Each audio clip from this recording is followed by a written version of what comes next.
अभी मैं परसों एक जगह पर गया,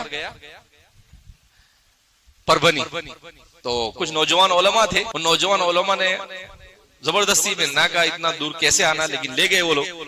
कहा कि हमने रमजान के बाद ऐलान किया कि 6 साल 7 साल 8 साल की उम्र के जो बच्चे 40 दिन तक नमाज पढ़ेंगे, एक भी नमाज नहीं छूटेगी उनको एक साइकिल इनाम। बड़ा शहर है मुसलमानों का। तो कहा कि हमने 10 साइकिल रखी और वो हमने डायरी तकसीम किया कि भाई नमाज पढ़ने की, तारीख लिखने की और इमाम साहब की साइन लेने की कि भाई हाँ जमात के साथ नमाज पढ़ी। तो माशाल्लाह उस शहर में कितने बच्चों ने नमाज पढ़ी मालूम?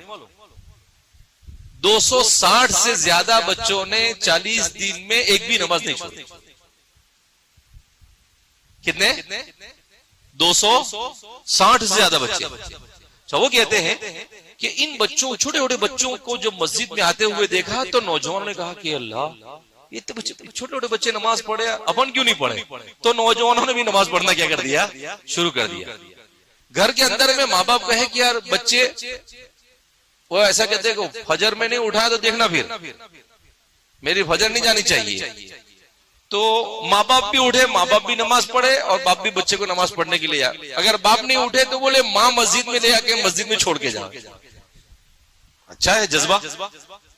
तो कहा कि उन बच्चों की बरकत से नौजवानों में भी बहुत सारों में नमाज आ गई और माँ बाप भी नमाज पढ़ने लग गए, तो नमाज जिंदा हो गई।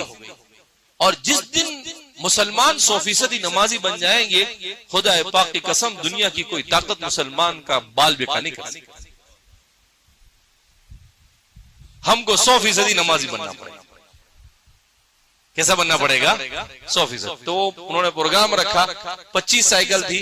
तो एक आदमी ने कहा कि भाई हमारी मस्जिद में जितने बच्चे ने नमाज पढ़ी उनमें से अगर 2 को साइकिल मिली और 10 को नहीं मिली तो हम मस्जिद वाले मुसल्ली मिलकर उनको दूसरे 10 को साइकिल देंगे। तो सब मस्जिद, तो मुझे ऐसा लगता है कि शायद सभी बच्चों को साइकिल मिल गए हो। तो फिर उनको नमाज की अहमियत बताई और उसके बाद मैंने कहा कि भाई देखो परभनी वालों माशाल्लाह बहुत अच्छा काम किया आपने। अब इन बच्चों को कहा कि अब 40 दिन नहीं, अभी पूरी जिंदगी एक भी नमाज नहीं जानी चाहिए। उनसे कहा कि आप भी अहद करो कि इंशाल्लाह आज के बाद मौत तक के एक भी नमाज हम छोड़ेंगे नहीं। तो माशाल्लाह सब मर्द औरत 10-15 हजार लोग थे, सब ने अहद किया कि भाई आज के बाद एक भी नमाज हम छोड़ेंगे नहीं। तो ऐसे ही छोटी आदमियों वाले भी आज इरादा करना पड़ेगा भाई हम कि एक भी नमाज छोड़ेंगे।